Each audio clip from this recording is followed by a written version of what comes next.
Hey, what's up, FBC? Welcome back to another New Testament reading review. This week we read Luke 19 through 23.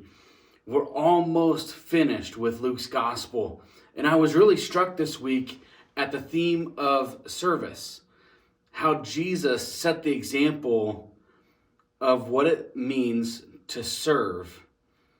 The verse that I want to highlight comes from our reading from Thursday, Luke chapter 22, verse 27. Jesus has been talking to his disciples about who is the greatest. And he says this, he says, "For who is the greater?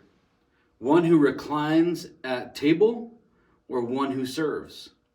Is it not the one who reclines at table? But I'm among you as the one who serves." See, what Jesus is doing here is he's taking and challenging the cultural norm of that time. Jesus is asking a fairly straightforward question. He's saying, hey, who is more important? The person who sits at a nice table or the person who serves the person sitting at the table? So culturally, then and even now, we would say that the person sitting at the table and being served is obviously the most important, is obviously the greatest. But Jesus flips that on its head. We're going to see that so often with Jesus's kingdom. He takes our cultural norms and completely flips them over. He says, well, if that's true, I'm actually here to serve. See, we know that Jesus is the greatest. He is the firstborn among all creation. And so when Jesus says, if you know that I'm the greatest, and you know that I'm the one who serves, then in my kingdom, and again, this is Jesus speaking, in Jesus' kingdom, the one who serves is actually the greatest. See, as a church, we have so many opportunities to serve, but if we're not careful, we'll start treating church as a place to be served rather than to serve. We'll come and we'll sit at Jesus' table and expect to be served, all the while missing what Jesus has said. See, if we want to be great in God's kingdom, if we want to be great in the church, we're going to humble ourselves and we're going to serve one another. We're going to serve in our church, we're going to serve in our community, and we're going to serve to the ends of the earth.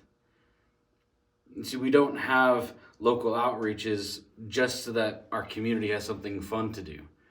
We do that as an act of service. We even call our Sunday morning gatherings worship services. We're there to serve. We're not there to be served. We're there to serve. We're there to serve God by worshiping him. We're there to serve our brothers and sisters in Christ and by serving in different areas. We have greeters and we have golf cart drivers and we have core class teachers and we have nursery workers and we have ushers and we have the worship team. There's so many opportunities to serve. My question for you, and I think Jesus' question based off of this reading, is how are you serving? Where are you serving?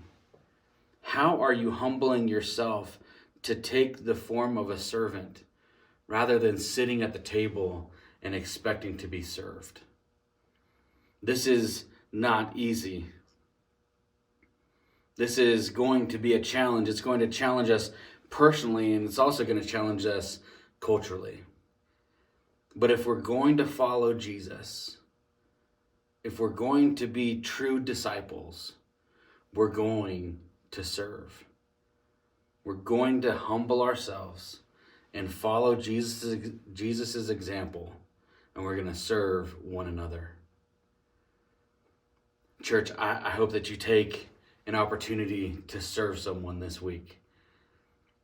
That you see someone in need and take the opportunity to serve that person. I'm so glad that you're continuing in this journey through the New Testament with us. Next week, I'm really excited. We're going to go from Luke straight into the book of Acts. We'll talk more about that next week after we've done some more reading together. But church, I'm so glad you're here. I'm so glad that we're on this journey together. We love you. We'll see you on Sunday.